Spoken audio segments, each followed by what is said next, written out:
Hey everybody, welcome back to the Midnight Paint and Body channel.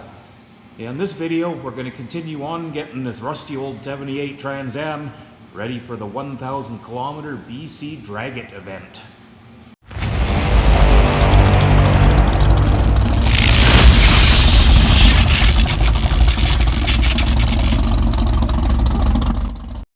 Hey guys, so back on the Trans Am. So just a quick explanation, this video is going to start a little funny because I actually started editing this video, got a new computer because my computer died and I actually lost just the beginning bits of footage, but nothing that matters a whole lot. So it's going to start off with me installing these front flares, so really all the footage I lost was just kind of putting these on. I kind of mentioned that this car, being a Trans Am, it's supposed to have these flares and the chin spoiler. It's also supposed to have flares ahead of the rear wheels. This one, the holes actually were welded up on the inside of the fenders. So at some point when it got painted, God knows how long ago, someone chose to weld them up and leave them off, but that's fine. I wanted them back on. A buddy of mine gave me these, so that was super cool of him. So there's the underside spoiler piece, which is in pretty poor shape, but it's going to work just fine with self-tappers and zip ties. So we've got that started, and then the other thing I have done, actually last night after work, I made a drive shaft loop just out of some flat bar. So it's being a stick car for this drag and drive event, it has to have a drive shaft loop. I'm honestly not worried about it being a tired old 180 horsepower 400. I don't expect to have, catapulting drive shaft issues.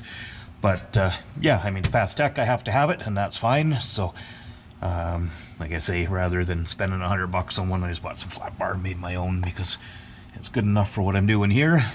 And it's actually pretty darn solid. So, with that out of the way, we'll get on to the rest of the video. Like I said, it'll start a little goofy, but yeah, you guys will get the gist of it. And then we'll continue on from there. Alright, so they're mounted. Well, the underside piece isn't mounted yet, but the side actually fits better. So they look pretty good on there. So I've got this just kind of propped up underneath. See if we fit okay to this side.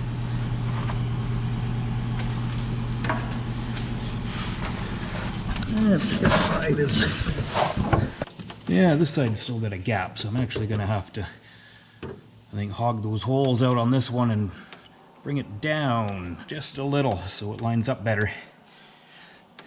I mean, let's be honest, it's probably going to get some holes and some zip ties holding it on there and a few self-tappers along the bottom. But I will take them back off. Whoa, if I can get up. I'm going to take them back off. I'm going to mix up a little bit of this gold paint and just spray it crappy on there. Maybe coat it with a little bit of satin clear to continue on with the look of the car. But that's a start. I think that's all I'm going to do tonight. Just not really feeling it. So anyway, I'll bring you guys back when I'm back to this thing, probably tomorrow. So it's Sunday. Just taking a quick break from tinkering with the Trans Am. Going over to my buddy's place. Just finished putting exhaust on the Nova. He's been building it for 20 years. He's also coming on this drag racing event with that car, so I'm gonna go check it out.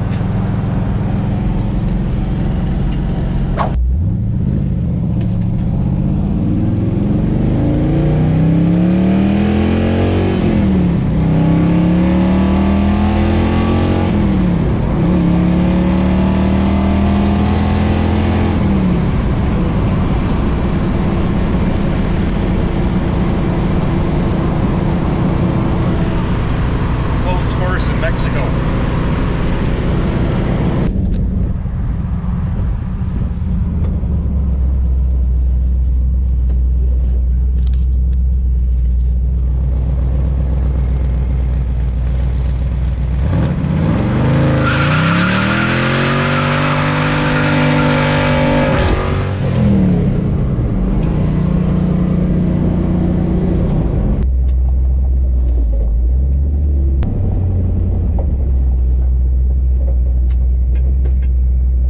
Okay, first start of Andre's Nova with Flowmasters.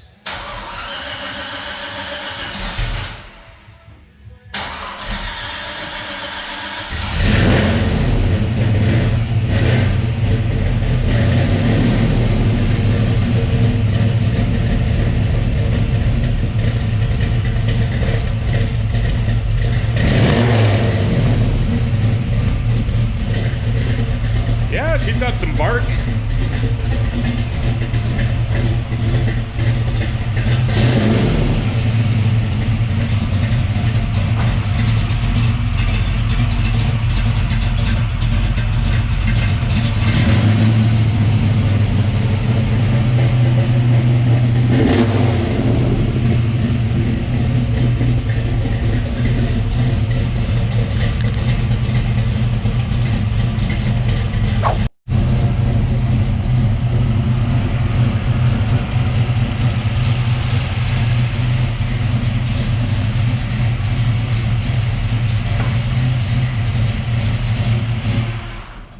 And since I'm here, let's pull the motor out of my Firebird and install this.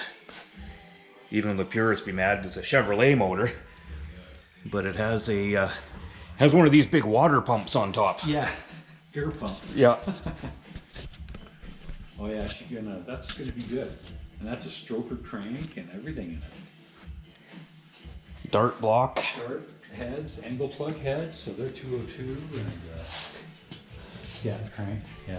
So if anyone has any suggestions what we should put this in, let me know.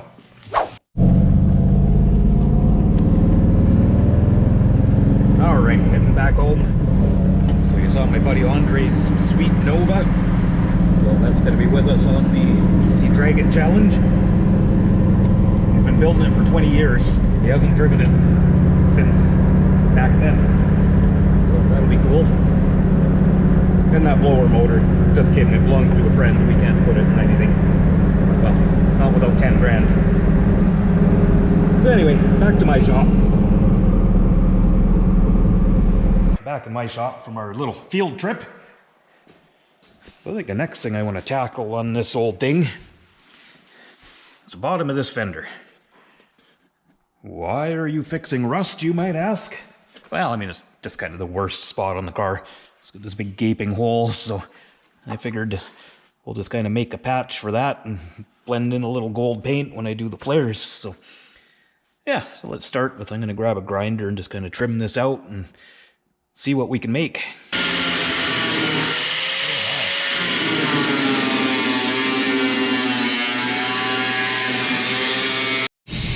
So I've ground this back a bit. The filler is really thick. Look at this. I don't know if you guys can see that in camera. That filler is not even adhering to the panel at this point. Do I care? Not really. So I've started using the CAD program to make a panel. So cardboard assisted design. So that's what we're going to start with. I've left a little extra around the edge. We're going to put a break on that edge and just kind of fold that edge in. And then of course on the bottom as well.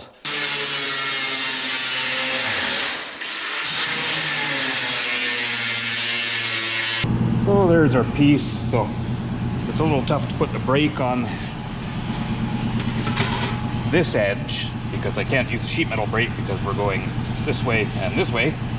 But we can do this brake on the bottom. So I think we'll put that one in there.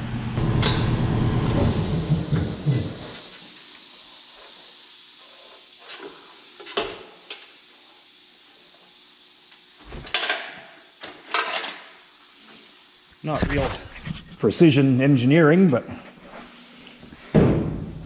it'll work. So, shaped it just a little bit there. So we're getting pretty close to where we want it. So I'm just going to take it over my block and hammer over an edge on here.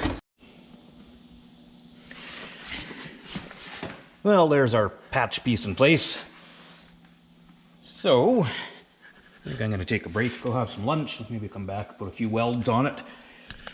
So, my usual disclaimer, I mean, this is just patching up old junk.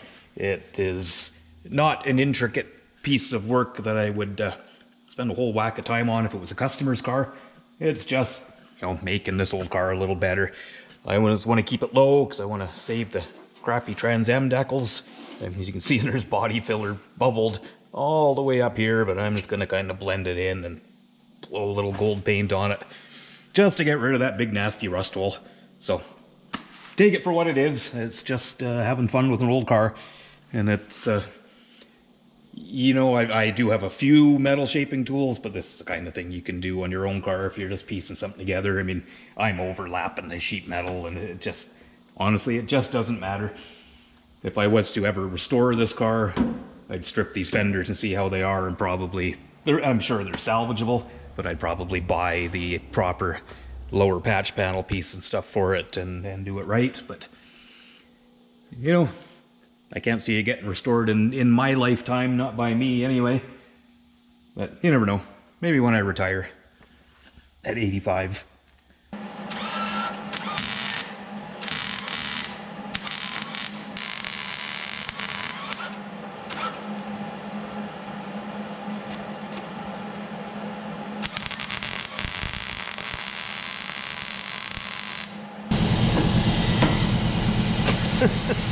Well, I guess I am going to have to take that old filler off.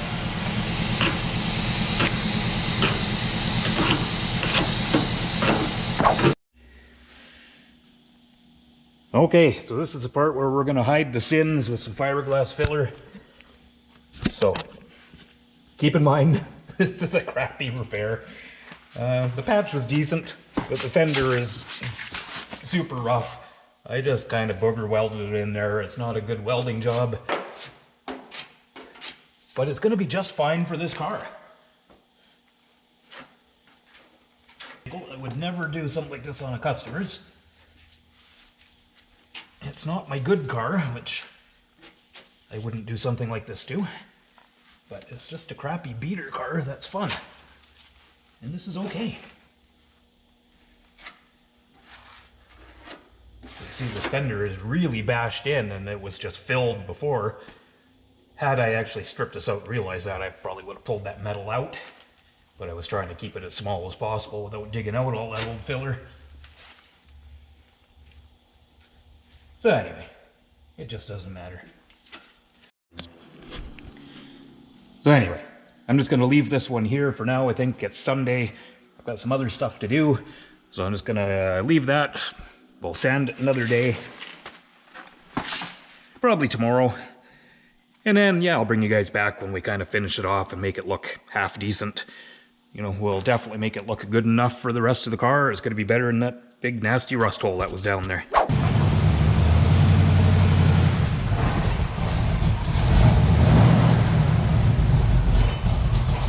So, back under the Trans Am. It's been a bit. Not really sure where we left off on this one, so I apologize if this video is a little jumbled, but yeah, I've been working on a bunch of different stuff, a few different videos, and my computer died, so I'm kind of right in the middle of a bunch of editing on videos, so it's in getting repaired. So anyway, so I'm just putting on the freshly machined flywheel. So I'm just going to put some thread locker on these flywheel bolts. If they... Oh, shit. No, we're not lined up. Ah, we're not on the right one. Alright, let's give this a spin-a-roo. Nope. Come on now. Is that it? There we are.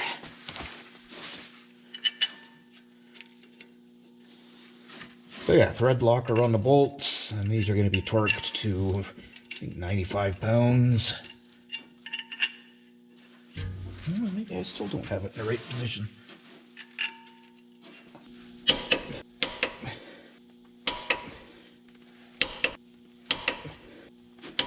Okay, so there's our clutch and pressure plate installed. So I'm just going to go around and give them one last check to 25 foot-pounds. guess that one is still loose.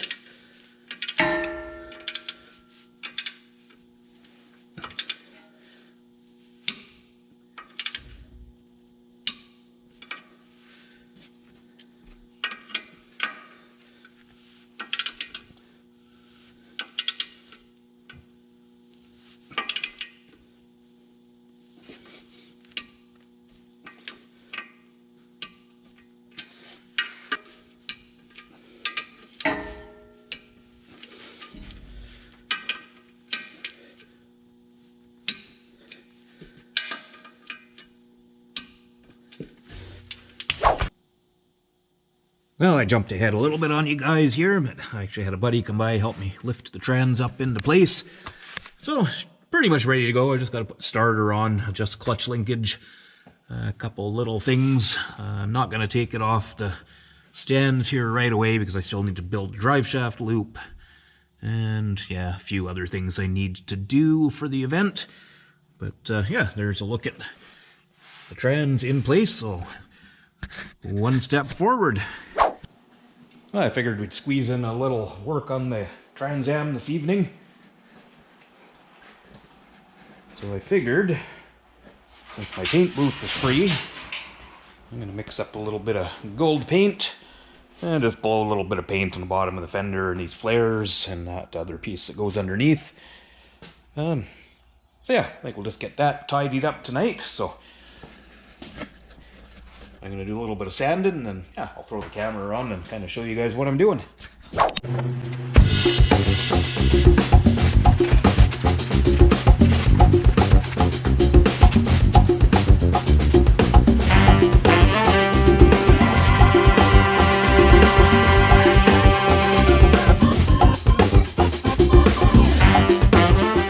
So I'm sure I don't need to tell you guys this, that what we're doing here is not the right way to do things, but it is the way we're doing it for a crappy old car. I'm not even going to plastic this thing up because, you know what? Little overspray is not going to kill it.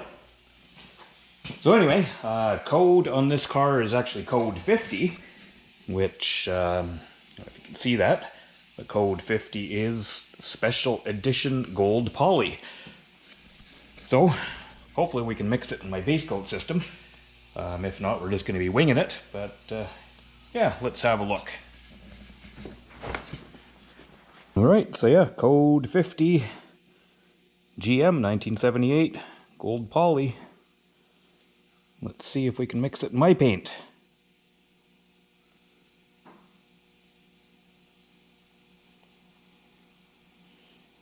Yeah, looks like we should be fine. Alrighty, here we go.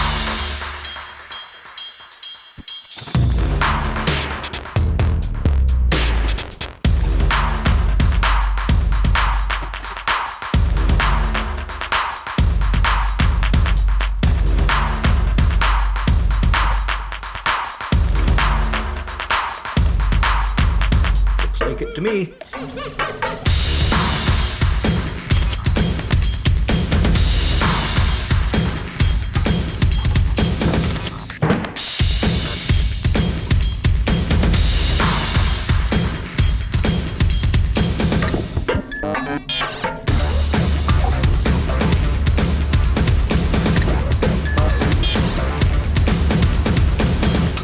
Okay, so I did decide to kind of half-ass throw a plastic on there to at least keep my windshield from overspray.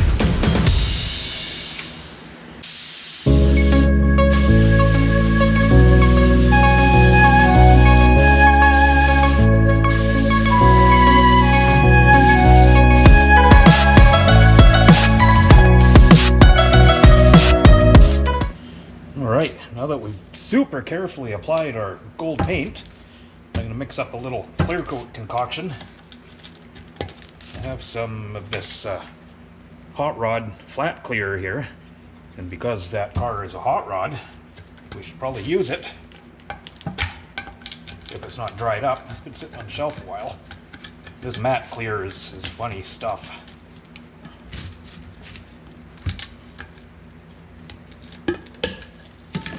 Oh yeah, she's still good. So I'm probably going to mix it up about half and half, just with some regular clear. my experience with this stuff, use it straight, flat. It's super duper flat. It's like chalkboard flat. So I like to add a little shiny clear coat to it. You can kind of make it, you know, more of a kind of a satin finish.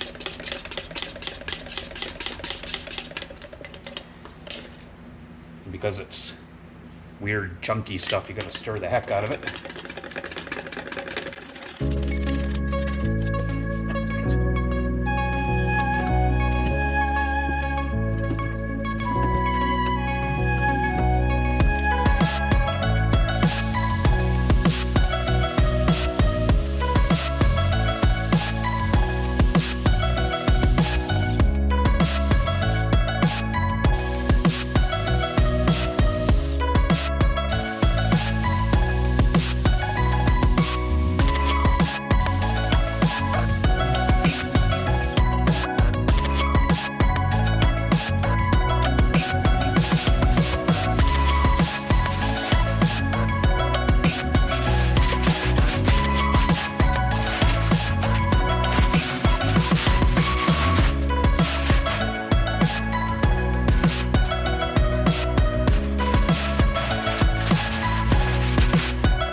All right, well, there she is.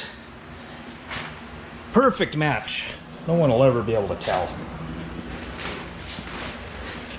Actually, once it flattens off, it's probably not going to look that bad.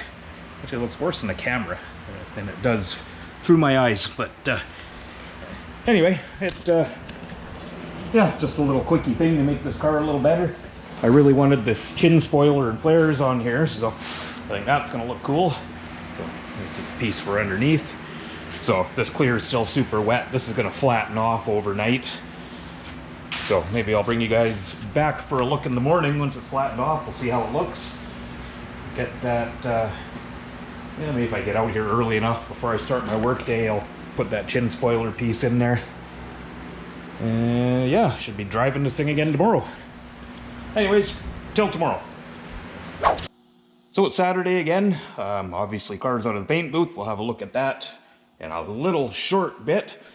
I just figured I'd get a few other things done underneath the car. I've got some new emergency brake cables, so I'm going to install them. A couple other minor things to do underneath the car. And then we'll go take her for a rip. Well, as is the way with these old cars, I just spent like 3 hours replacing the emergency brake cables, but they just don't seem to be right. So, these are equal length, and I looked them up. They come up same part number left and right, but they wouldn't reach the rod on the front cable, so I actually welded a little extension piece on it to see if I can make it work. It seems like it'll pull it on, but it won't release properly, so I'm going to order the front cable because it actually is still pretty sticky even though I've been oiling it. So I think I'll replace that one too and then come back to it, but that'll do for now. One more little thing, I had to put a little spacer in my drive shaft loop I made. You can see the yellow paint on the drive shaft. When I really hammered on it, it was actually, drive shaft was rubbing on it, which I thought I had plenty of room there, but obviously not. So anyway, that's enough mechanicking. I'm going to take a break, and then let's get this thing outside and have a look and go for a rip.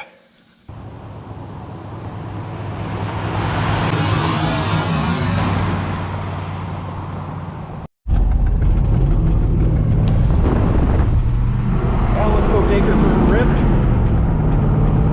Closed course in Mexico as usual. If you watched the last video, we went for a drive and ended up walking home, but I think we're good this time. The clutch feels good, the car's running good. It is getting a little warm. I'm going to check the coolant on it. That clacking you're hearing is actually my speedometer cable, so it's working good. I put a new cable in it a while back, but she's making noise, so I gotta pull that out and see why. But minor things for an old car.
Well, there it is, guys. The Golden Nugget 78 400 4-speed Trans Am that I brought back from a 30-year slumber.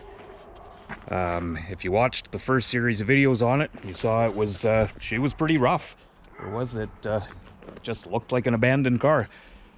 So it just goes to show you, you know, a few bucks, a little elbow grease, or a lot of elbow grease, and yeah, I mean, they don't have to be perfect.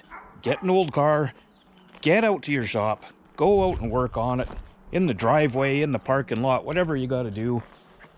Have some fun.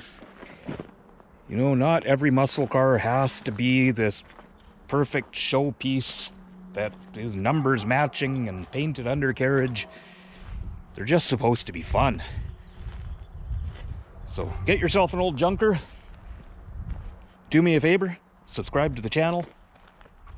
Next time you guys see this car will probably be middle of June, when myself and some buddies were going on, like I've told you, the BC Dragit challenge. 1,000 kilometers, I think it's 5, I think I've been saying 6, but I think it's 5 racetracks. So we're going to be drag racing, road tripping, no support vehicles, everything we need we have to take. I'm going to have a roof rack and racing slicks on the roof of this thing, and whatever gear I need to pack. So as always, guys, thank you so much for watching. Subscribe to the channel, definitely leave a comment, hit the like, hit the notification bell, all the YouTube stuff. It really does help me out. Channel just keeps slowly growing, so it's good. I still have fun making the videos. As always, guys, thanks again. See you on the next one.